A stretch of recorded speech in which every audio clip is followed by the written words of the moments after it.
పరిశ్రమల్లో భద్రతకు ప్రాధాన్యత ఇవ్వాలి. సంస్థల్లో ఇంటర్నల్ ఆడిట్ను నిర్వహించుకోవాలి.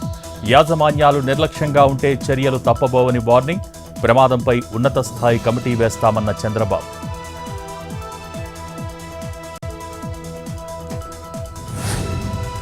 అచ్యుతాపురం మృతుల కుటుంబాలకు 1 కోటి.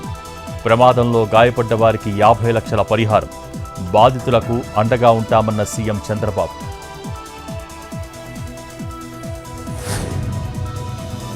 సమ్మె విరమించిన ఢిల్లీ ఎయిమ్స్ వైద్యులు. విధుల్లోకి చేరిన డ్యూటీ డాక్టర్లు. రోగులతో నిండిపోయిన ఆసుపత్రి.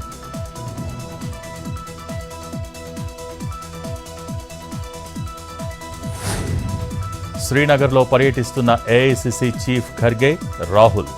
ఎన్సీపీ నేతలతో ఎన్నికల పొత్తులపై చర్చలు.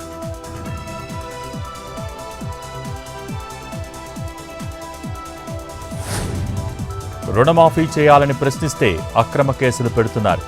ఎన్నికల ముందు దేవుడి మీద ఒట్టేశారు. 20 లక్షల మంది రైతులకు మాత్రమే మాఫీ చేశారన్న హరీష్ రావు.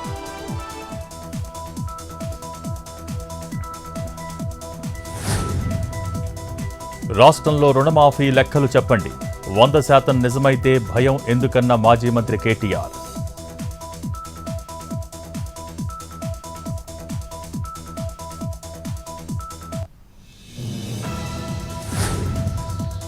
కామారెడ్డి జిల్లా బాన్సువాడలో రైతుల ఆందోళన.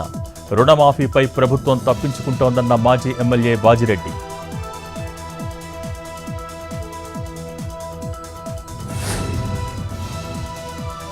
ఎమ్మెల్యే కడియం శ్రీహరి నమ్మక ద్రోహి. బిడ్డను ఎంపీ చేయటానికే పార్టీ మారారు. రైతుల బతుకులు మార్చటానికి కాదన్న మాజీ మంత్రి రాజయ్య.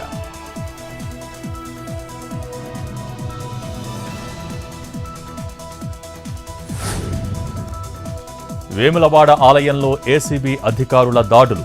గోదాం, అకౌంట్స్, లడ్డూ తయారీ విభాగంలో అవినీతి అక్రమాల ఫిర్యాదులతో దాడులు. తూనికలు, కొలతలు, నాణ్యతపై విచారిస్తున్న అధికారులు.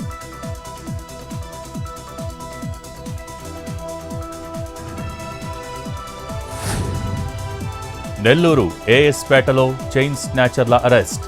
48 గంటల్లోనే నిందితులను పట్టుకున్న పోలీసులు.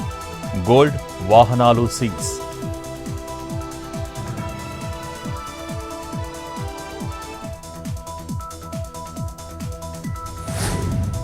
రైతుల ఆందోళనపై సుప్రీంకోర్టు కీలక నిర్ణయం.